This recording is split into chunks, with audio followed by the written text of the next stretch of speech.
নমস্কার বন্ধুরা, কেমন আছেন সবাই? আশা করি সকলে খুব ভালো আছেন।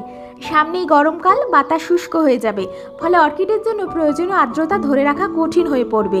তাই অর্কিডের টবের তলায় বস্তা বিছিয়ে দেওয়া গরমকালের জন্য খুবই কার্যকর একটি পদ্ধতি। গাছে যখন জল দেবেন, ওই বস্তাতেও খানিকটা জল দিয়ে দেবেন। তাহলে সারাদিনে ওই জল ধীরে ধীরে বস্তা থেকে বাষ্পীভূত হবে এবং চারপাশে ছড়িয়ে পড়বে, ফলে গাছের আশেপাশে একটি আর্দ্র পরিবেশ তৈরি হবে।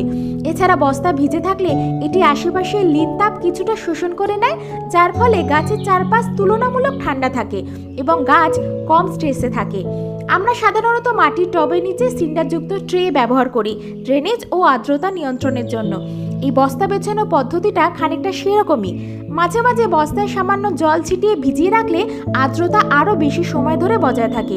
তবে খেয়াল রাখতে হবে যেন অতিরিক্ত জল জমে না থাকে। প্রকৃতির সাথে চলুন, বায়োফিলিক মনের সাথে থাকুন। ধন্যবাদ।